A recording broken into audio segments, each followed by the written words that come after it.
Les projecteurs et les téléobjectifs sont braqués sur le Festival de Cannes, sur la Croisette bien sûr. Les fans se pressent religieusement contre les barrières, délimitant scrupuleusement la limite entre le monde réel et celui du cinéma. Un tapis rouge habille les fameuses marches du plus grand festival du cinéma au monde. 24 marches que notre invité a arpentées des centaines et des centaines de fois. Merci d'être avec nous, Gilles Jacob. J'ai bien dit arpenter et pas monter ni remonter, parce que je crois bien que vous êtes interdit de monter ces cannes. Je n'ai jamais monté.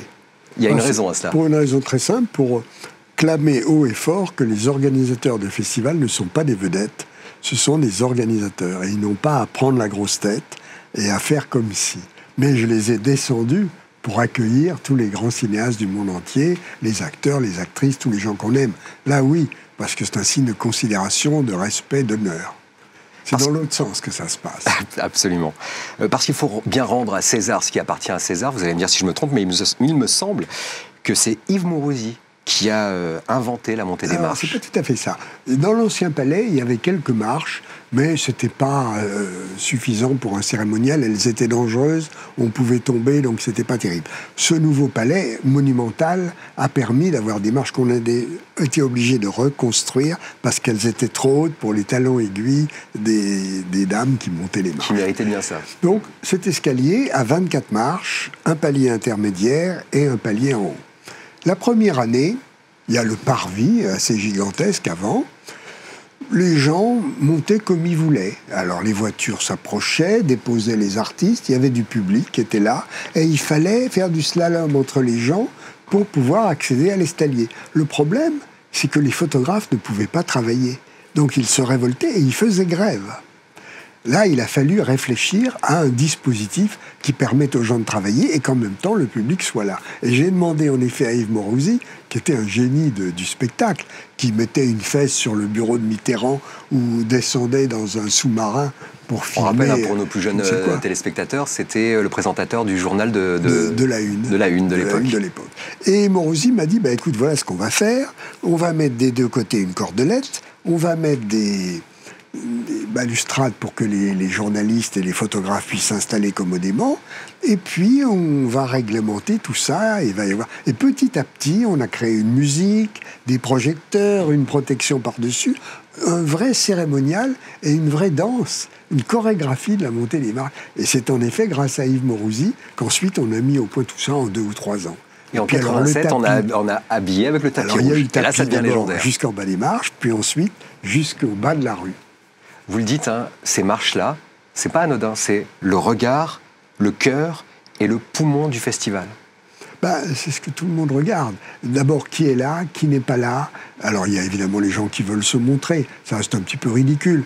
Mais il y a les stars, parce que pour qu'on les voit bien, ils sont habillés, ils sont en tenue, les télévisions sont là. Les photos partent dans le monde entier. Et immédiatement, on fait l'événement mondial comme les Jeux Olympiques. La seule différence, c'est que nous, on ne voit pas le spectacle. Mais sinon, c'est la même chose. Vous allez me dire si je me trompe, mais il me semble que c'est plus facile de les monter, ces marches-là, quand on va présenter un film, que les redescendre, surtout si son film n'a pas été bien accueilli. C'est angoissant de les monter parce qu'on se demande comment il va être accueilli. Et si le film est mal accueilli, il faut descendre avec le sourire alors qu'on a le cœur gros. C'est pas toujours commode. Vous vouliez nous parler, je crois, d'un événement particulier du Festival de Cannes, le 50e Festival de Cannes en 1997. Qui a réuni toutes les palmes d'or, à l'exception malheureusement de Piala. Qui au dernier moment nous a fait faux bon, voilà. Mais c'est dommage pour lui. Mais en effet, là, on a réalisé une chose qui est inouïe et qu'on ne pourra jamais plus refaire parce que d'abord, ça coûtait trop cher et qu'ensuite, il faut travailler 2 ans pour arriver à réunir tout ça. Et c'est vrai que ça s'est merveilleusement passé. Il y avait 2 Coufflet, le type qui a fait les Jeux Olympiques, qui organisait la scène. Il y avait des grands miroirs qui reflétaient à la fois les 30 palmes d'or et tout le public qui était là. Et dans le public, comme de simples figurants, il y avait Newman, Redford, Sylvester Stallone, DiCaprio et tant d'autres. Donc c'était sublime. Et au 40e anniversaire, 10 ans avant, il y avait eu la même chose avec la garde républicaine à cheval qui était descendue de Paris et qui jouait du tambour, enfin toute la musique de la garde républicaine. Et puis Liz Taylor, qui était l'invitée d'honneur, faisait attendre. Elle nous a fait attendre 3/4 d'heure, on a commencé sans elle. Et on a mesuré la longueur de l'attente à l'importance du crottin des chevaux sur le parvis.